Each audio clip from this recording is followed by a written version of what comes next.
من میخوام حالتون رو خوب کنم و برم. این که بدونید وقتی به این خاندان که خاندان کرمه شما خالصانه خدمت میکنید چه اتفاقای خوبی میفته. و تو راه که داشتم میومدم حقیقتشو بخوام خیلی داشتم فکر میکردم به این موضوع که خب حالا ما بریم این دوستانم از کرج اومدن یه خاطری درشون بگیم، از کرامات حضرت بگیم. ضمن این که من خواهشم اینه از تمام خانم‌ها آقایون که اینجا مخصوصا ریش سفیدا اینا، یعنی این فضاها رو توی هیئتاتون توی خدمتاتون ایجاد کنید، دعوت کنید، از هم دعوت کنید. برای همتون اتفاق افتاده. بگه آقا مثلا فلانی میخواد یکی از کرامات حضرت رو بگه، یکی از اتفاقات خوب رو بگه. اینا اصلا حالتون رو خوب میکنه، اصلا جزء اصول تکریمه. میگه بیان کرامات ائمه معصومین، اصلا حالمون خوب میشه توی این فضا، توی فضای خدمتی که میخوایم با اون زائری برخورد کنیم که شاید در طول عمر شاید یک بار با شما برخورد کنه. عرض کنم خدمتتون که من یه جایی دعوت شدم، یه صحبتی رو کردم بدون غرض، یک خاطره رو تعریف کردم و مربوط به یک آقای به نام جعفر پلنگ و این تو فضای مجازی به شدت پیچید که 2-3 نفر من تماس که آقای صحت داره چی رو ما مجبورشیم توضیح بدیم و منم اصلا قصدی که این نشر پیدا کنه رو نداشتم. اون عزیزی که اونجا بود حالا رندی کرده بود. اینو دوست دارم براتون بگم چون واقعا من خودم هر بار تعریف می‌کنم. حالا من در زمان آقای رئیسی مسئول امداد حرم بودم، یعنی علاوه بر کار تدریسی مسئولیتی که در زمان آقای رئیسی داشتم امداد حرم بود. امداد حرم هم خیلی کارا انجام میده، بالاخره رسیدگی به ظاهر نیازمند و اتفاقات. یکی از مأموریت‌های ما توزیع غذا بود و معمولاً هم آمار مازاد غذای مهمانسرا رو میدادن به ما، یعنی زنگ می‌زدن میگفتن آقا 300 تا غذا اضافه داریم. من یه نقشه تو اتاقم داشتم، سوزن گذاشته بودم. معمولاً حاشیه شهر مشهد رو شناسایی می‌کردیم، پایگاهمون هم مساجد بود. می‌رفتیم و غذا رو توزیع می‌کردیم. مدیر وقت مهمانسرا زنگ زد حالا شما ما 300 تا غذا داریم. گفتم خیلی خوب. نگاه کردم دیدم مثلا باید برم فلان محله مشهد. پایگاه رو پیدا کردیم، زنگ زدیم به خادم مسجد، سلام علیکم ما فلانی هستیم حرم، بعد از ظهر قراره بیایم اونجا غذای حضرت توزیع کنیم. گفت چشم. کی میان؟ گفتم بعد نماز مغرب تمام شد. ما سوار ماشین شدیم، یه ماشینم غذا رو بار زد از این فوتونا خاورای کوچیک اومد تو همون محله. ما رسیدیم دیدیم مملو از جمعیت، یعنی اینقدر جمعیت زیاد بود که اگه در ماشین رو وا می‌کردیم ما اصلا یه داستانی پیش می‌اومد. من خادم مسجد رو صدا گفتم آقا چرا اینجا اینقدر شلوغه؟ گفت نمیدونم آقا ما کاری نکردیم، فقط من پشت بلنگو گفتم غذا حضرت بخوریم. آره چیزی نگفتم، فقط گفتم غذا حضرت داره میاد.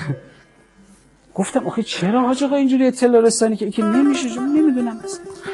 خلاصه من بچه‌ها گفتن آقا ما اصلا نمیشه هر کار کنیم، نمیشه توزیع کرد، بریم یه محله دیگه. من دیدم واقعا نمیشه، راست میگن.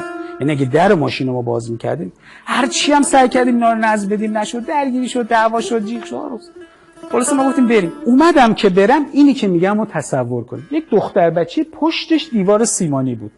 وایستاده بود، یه ظرف خالی هم دستش بود. از این دمپای پلاستیکی بود قدیما که کارتون روش بود، از اونها پاش بود. بعد اینجوری داشت به من نگاه می‌کرد. یعنی به من، یعنی با تمام وجودش داشت انتظار تو قرآن نرو. یعنی شما باشین میتونین برید. من همونجا جلوی امام رضا دارم متوسل شدم به حضرت. گفتم یه راهی بذار. انگار 1000 نفر به من گفتن اینو بگو. خادم مسجد. گفتم میگه خادم مسجد اومد. گفتم آقا لات محلتون کیه؟ گفت بله. گفتم لات. گفت بهش میگن جعفر پلنگ. گفتم کجایی؟ گفت الان پیداش میکنه. پسرش رو زد. گفت جعفر کجایی؟ گفت الان بهش زنگ میزنم شمارش. زنگ زدن بهش گفتن که جعفر کجایی؟ و گفتن خادمای امام رضا اومدن کارت دارن. گفت من 20 دقیقه دیگه اونجام، تا اینجاشو داشته باشید.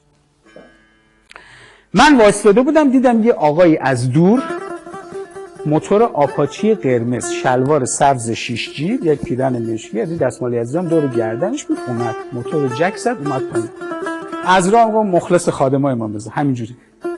من صداش زدم گفتم جعفر پلنگ تویی؟ بعد خندید گفت ما جعفریم کوچیکشون. گفتم آقا جون ما می‌خوایم غذا امام رضا رو توزیع کنیم، بسته بندی هم هست، یه بار مصرفه، نمیشه، می‌بینی که چه اوضاعی. گفت بسپرونش به مهاجم. گفت همه برن کنار دیوار، همه رفتن کنار. گفت زن و مرد جدا، زن برو من فلان، تو برو من، تو بزرگ شدی برو تو زن. گفت تقسیم شد. اومد که بره سمت صف، اینا که من میگم فقط گوش کنید. به همکارام گفتم ماشین رو تحویل خودش بدیم. برگشت با معنی به من نگاه کرد، رفت شروع کرد گفت آقا 2 تا به این بدین، یکی به بدین. گفت تو بیا برو خواهرت گرفت فلان، تو برو یکی دیگه. من منظم واسطه بودم حسابم توضیح کرد. آخرش من به این 4 تا غذا دادم. گفتم آقا این 4 تا مال خودت. آقا نمیگم خدا. اومدم برم گفت آقای راست نژاد گفت شماره‌تو به من بده من کارت دارم. همکار من گفتن آقا شماره‌تو من نده بلا الکی بده. گفتم والا ما دایمون اینا رو استخدام می‌کنیم نمیدونم. شماره‌مو دادم بهش. شنبه شد ساعت 11 این اومد حرم. پرسون منو پیدا کرد اومد دفتر. حالا من با تعجبی با ما چیکار دارم؟ من نشست دفتر رو چای گذاشتیم. گفت من زیاد وقتتو نگیرم آقای راست نژاد. من اومدم یه چیزی بگم و برم. گفتم بفرمایید. گفت من خادم امام رضا. من ناخودآگاه خندیدم. خندم گرفت. گفت علی نه او خادمی که شما فکر میکنید. گفت فکر نکنید من مثلا لباس دارم کارت دارم. نه من زندان بودم خلافم کردم میدونم من بهم کشیک نمیدم ولی امام رضا رو دوست دارم. 5 شنبه ها کشیکمه میام مهره کنار دیوار رو برمیدارم آشغالی رو زمین میبینم جمع. 5 شنبه ها کشیکمه آقای راست نژاد. گفتم خب.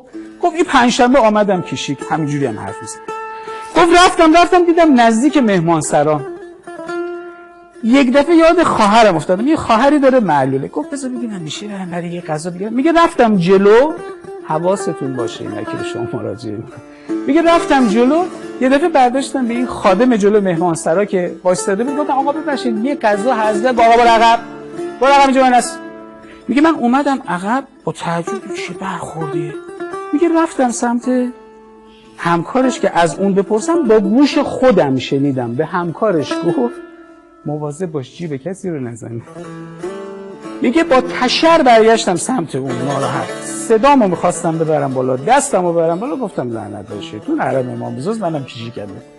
میگه برگشتم اومدم چرخیدم رو به امام رضا گفتم دیگه حرم نمیام کیشیکم نمیام. خودت میدونی خودت. خادمات ایناین چرا تهمت دزدی میزنی ما که توبه کردیم. میگه تا جای موتورم گریه کردم سوار موتور شدم اومدم بیام گوشیم زنگ خورد. میگفتن بیا خادمای امام رضا کارت دارن. میگه ترسیدم گفتم نکنه این دوربینا ما رو گرفت واقعا نکنه بچه‌ها آقای حرم دنبالم منم که سابقه دار. میگه تا همینجا می اومدم دلشوره داشتم تا رسیدم به شما. آقای راست وقتتو نگیرم.